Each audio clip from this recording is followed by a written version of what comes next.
Welcome to the penultimate lesson of religious language, where we're going to be having a look at language games today. As a bit of a starter, if you've got people around the house that you can do this with, that's great. If you can't, you could do it in a written format if you wanted to. But on Show My Homework, I've put a starter slide, and basically we're going to play Taboo, or you're going to play Taboo. Again, if we were in the classroom, we'd be doing this together, but we have to adjust to the fact that we're not. So if you've never played Taboo before, on the slide on Show My Homework, this will make sense if you're looking at both together. There is a series of grids. Now the word in the top of the grid is the forbidden word. It's the word that you cannot say. And in a conversation, you have to try and get the other person to say that word, but underneath the word that you're not allowed to say is a whole list of other words that you're not allowed to try and give them a clue as to what you're trying to get them to guess. So I think one of the ones on there is rose. So you wouldn't be able to say things like flower, Valentine's, smell, thorn, stem. Okay, so you have to try and get the other person to guess the word on the top of the card without using yourself the words below it. Have a quick go. There are two slides on Show My Homework. The first one is a bit more generic and the second one is a bit more for kind of philosophy, but have a few moments to have a go. Is it difficult? Why is it difficult? Try and work it out. Okay, hopefully you enjoyed it. It is really worth having a go if you can with somebody around the house, because it will get to the crux of what language games is much quicker, and it will really help you to understand what language games actually means and where a man called Wittgenstein, which is the creator of language games, where he's actually coming from. So this quote here is really significant for language games. Whereof one cannot speak, thereof one must remain silent. What do you think it actually means? Have a bit of a few moments to think about what you think that statement actually means, please. Now, this is where a man called Wittgenstein started from. I think it's really important, and we'll see this as we go through the lesson, that you understand that Wittgenstein changed his ideas throughout his life regarding the meaningfulness of language. So to begin with, he started off with this statement here, whereof one cannot speak, thereof one must remain silent. And that, I hope that you can make the connection, is quite similar to the strong verification principle. If we can't speak about it because we've not been able to verify it, then we must remain silent. Basically, anything that we've not been able to verify ourselves is meaningless. Now, this is his initial stance, this man called Wittgenstein. But keep it in mind because it's a really important quote, and he will later use it when we have a look into more depth about language games. But initially, Wittgenstein is a supporter of the verification principle.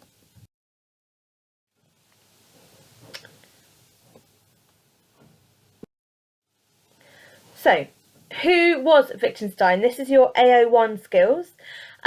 He was born in 1886 and died in 1951, and is often heralded as the greatest philosopher of the 20th century. So really significant. He lectured at Cambridge University for most of his life as well. He's an Austrian-British philosopher. So even though he lectured and spent quite a lot of his time over here, he was actually born in Austria, to a really rich Jewish family, and he was the youngest of 8 children. 3 of his 4 brothers committed suicide, and the other one, despite using an arm in World War I, was a world famous pianist. So a bit of a varied family there. And if you watch the video links that I put on the other day, you'll notice that Wittgenstein and his family struggled with mental health issues, which some people have made into a weakness of his theory. If you haven't looked at the video clips that I put on Show My Homework the other day, it might be worth going back to have a look at those, and I will try and link them again on Show My Homework. He attended school with Hitler, and it's believed that they really didn't get on. And it is suggested, it's only suggested, it's not fact, that because they didn't get on, this is where Hitler's hatred of the Jews or dislike of the Jews started, because he and Wittgenstein did conflict and they did quarrel quite a lot at school. They didn't get on at all. Like I've said already, he spent most of his life lecturing philosophy at the University of Cambridge, and he was a firm believer that there are some things in life that are intelligible, so things that we cannot understand, things which our human brains and our human understanding is limited to, and one of those things which are intelligible is God. We're never going to be able to fully understand God as a concept, because if we were able to fully understand God as a concept, then our brains are just as good as God's brain. So there are things which we're never going to be able to understand. Throughout his early life, he was really involved in the study of language and how it changed over time. So I know that we had a look at this loosely when we had a look at Tillich and symbols, with the ideas that symbols change over time. Now, Wittgenstein was more interested in how the words change, or the meaning of words change over time. So just as an example I can think of off the top of my head is the word sick. Now, I am not that old, and I would say that the word sick means that you're unwell or that somebody has vomited everywhere.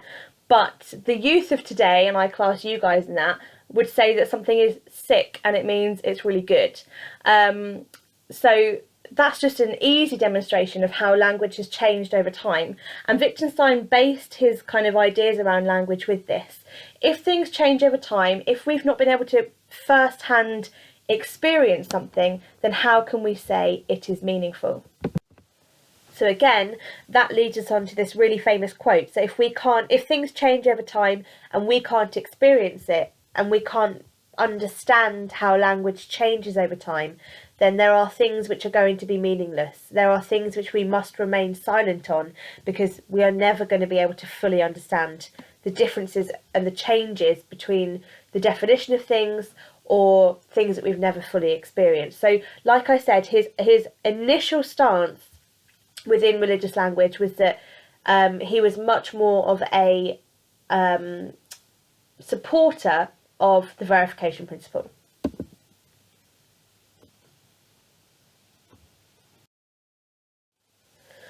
So taking into account what I've just said about Wittgenstein and his ideas that he was a supporter of the verification principle, what do you think his initial approach towards religious language would be?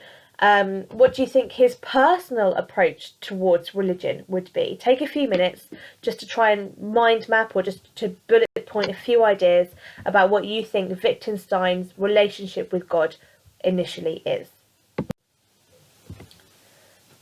I just want to add to this that now that you've made your own little mind map, that Wittgenstein initially, and again his ideas changed later on in his life, but initially he was completely against Christianity. He was completely against faith, actually. And I'm just quoting out of a book that I've got on Wittgenstein here, and he says that all faith lacks logical foundation and supports meek and mild behaviour.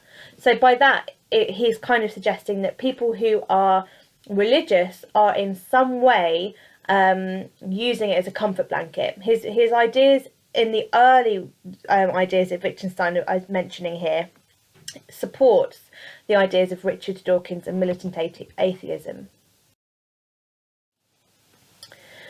So originally he set out to demonstrate clearly what language could be used for, but initially also the limits of language, the fact that the definitions change over time, the fact that we're never going to be able to fully comprehend the meanings of words, or fully be able to comprehend parts of language. So he was looking at trying to figure out that language actually was massively flawed, and therefore how can we use it appropriately? Again, supporting the ideas of the verification principle. But over the course of his life, he realised that he was mistaken in this initial view, and then proposed a new and revised theory, and that theory is called language games. Now, this was quite late on in his life anyway. towards his death, actually. And his book was published after he died, so he never got to see how famous the ideas of language game theory came to be. Now, he said later on in his life, now that he's shifted his ideas from the verification principle, that all language needs to be understood in the terms of a game. So whenever we're speaking and whenever we're trying to converse with somebody else, we are participating in a game and we know and accept the rules. And it's actually really, really clever what he's suggesting, and there are some massive strengths with language game theory. And he goes on to use the analogy of a chessboard, which I think is my next slide. It is. So he said that using language is like partaking in a game. So we first have to understand how the game works and how we use it. So his classic example, and he uses this a lot, is that if you're playing a game of chess and you were told that a piece is called a king, but if you had no idea how to play chess, you wouldn't know what piece was the king. You wouldn't know how to play the king. You'd never be able to piece that piece of information together. So he said that language works exactly the same way. If I use words which you don't understand or you've never come into contact with before, how can I expect you to be part of the game of that word that I'm using? Because you've never experienced or been exposed to it in the first place. And then he also states that language is part of a game because you have to accept the rules with who you're talking to. So again, he goes back to his chess analogy. If I am trying to play chess, but my opponent is trying to play checkers or drafts, we're never going to play the same game. So we have to have this level of language which we both accept and both know we're going to be able to understand to be able to participate in the game of conversation effectively. It's kind of like with teaching. With the year 7s that are coming in, I know that they're 11 years old. If I were to speak to them as if I speak to you guys who are much older and who've experienced much, much more philosophy and ethics, they would never be able to understand and access the lesson. So he's saying that language changes depending on the game that you are in, depending on the audience you are part of. He said, therefore, that the rules of the language can be seen from two different sides, inside the game and outside the game. So for us, having a conversation, if we were in a classroom right now and we were having a conversation about language game theories and Wittgenstein and Via Negativa and all the things we've been studying about already, all of us as a year 12 philosophy class and a teacher would be inside the game of A-level religious studies. If, and I quite often do, have students sat in the back of my classroom who've been perhaps sent out from another lesson or have been sent into my classroom to do their assessments, they're not part of our A-level language game. They don't understand anything which is being said. So therefore, you're either inside the language game or you are outside the language game. And again, he gives another example here. So he says, imagine if you found yourself standing in the driver's cabin of a steam train, and in front of you there would be a large array of controls that you have no understanding of, whilst the actual driver would understand perfectly. The only way to engage with these controls is to learn through attempting to drive the train. So the nice thing about language game theory is that you can join in other people's games if you work at understanding the rules. This might seem a little bit complicated, but in theory, conversations and the way we use language works if you understand the context of the conversation, if you understand the context of the series of lessons, for example. So I could, if you guys are all talking for whatever reason and I didn't really understand what you were talking about, I could learn the rules of your game by listening to it more and trying to work it out. Okay, and it does make sense, and hopefully it makes a bit more sense to you. And as we go through, it might make a bit more sense. What I want you to do to try and really cement this idea of different language games, different games depending on different contexts and things like that, I want you to try and describe the meaning of the word result for these three different people. So what does the word result mean for an athlete who's involved in sports?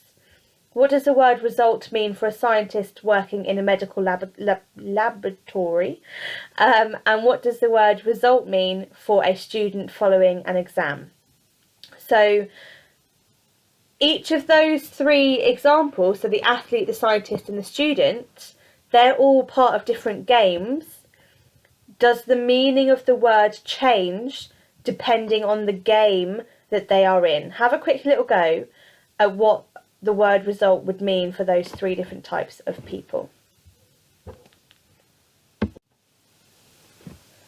So, as I'm sure you've been able to just try to work out as you're doing that, the word result has changed depending on the type of person or depending on the type of context you find yourself in. So the word result for an athlete might be coming first in a race, for example, but the word result for a student following an exam is completely different.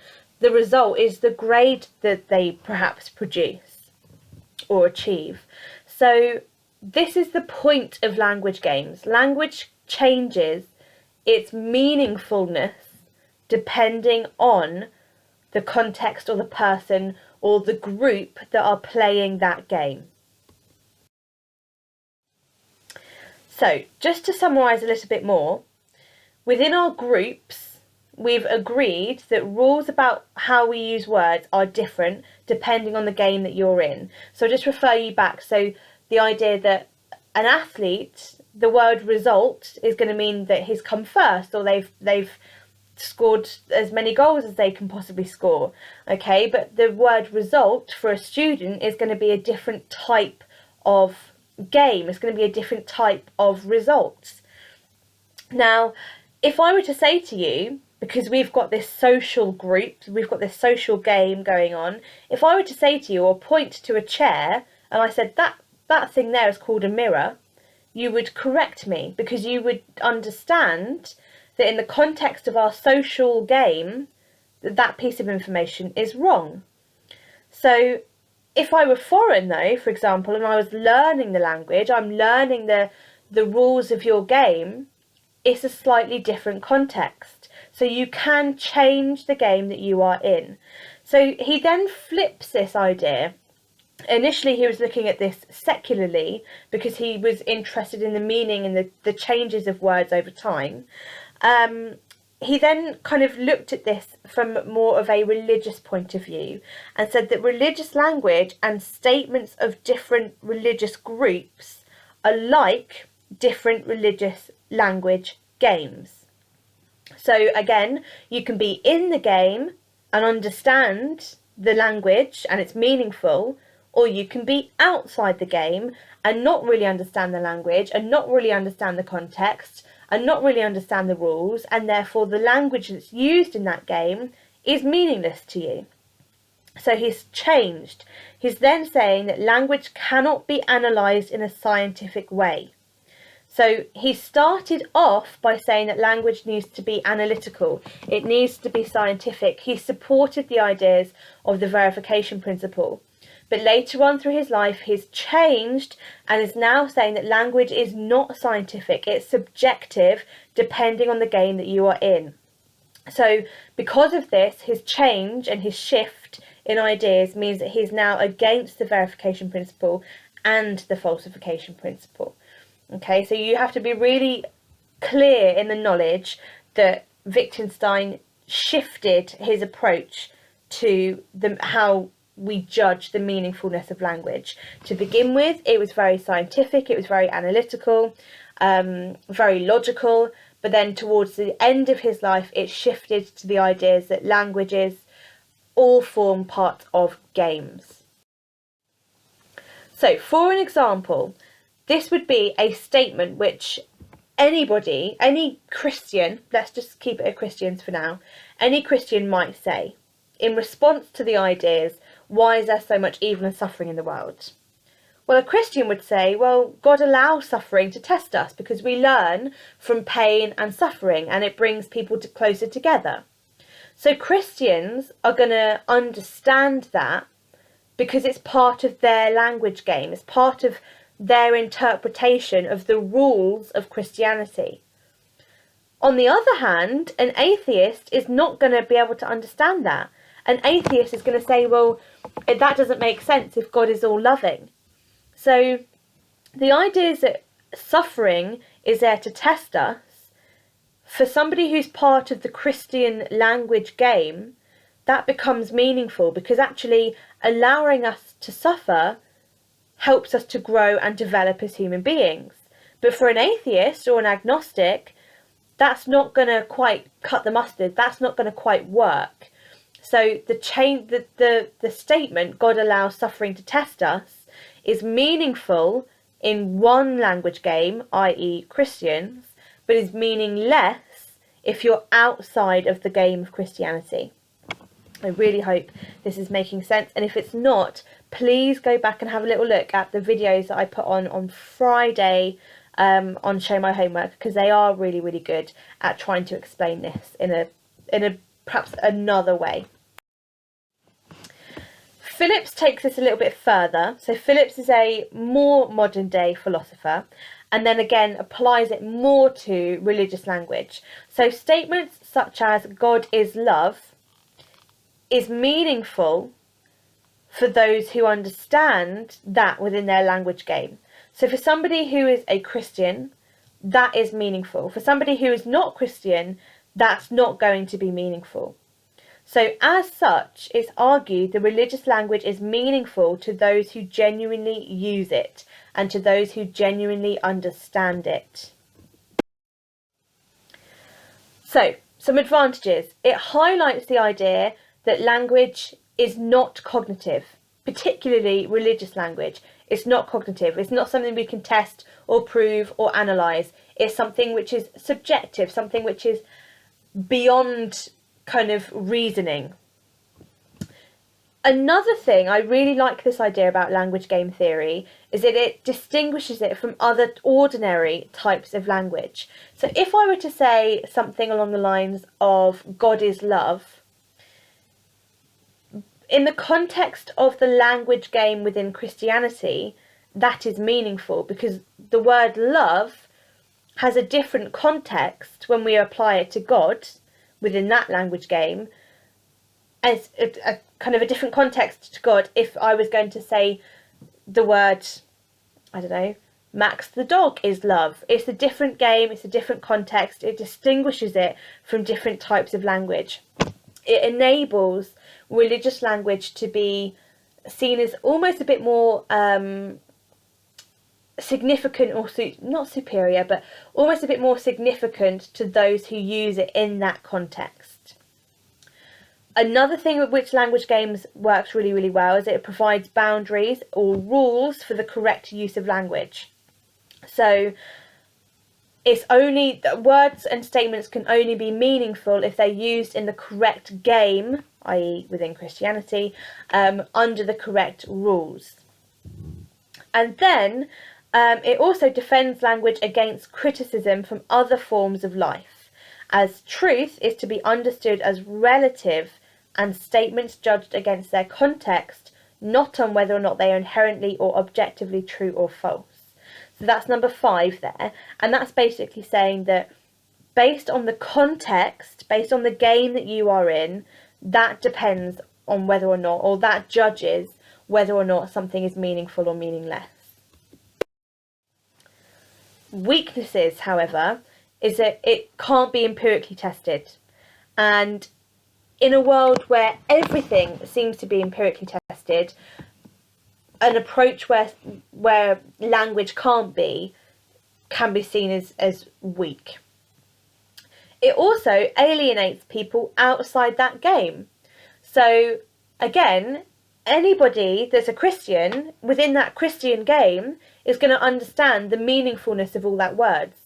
all those words that they're going to be using. But anybody who's not a Christian and who doesn't play the Christian game and who doesn't understand the Christian rules, they are forgotten about. They're alienated because they can't understand the context and the meaningfulness of the words and the language that's being used.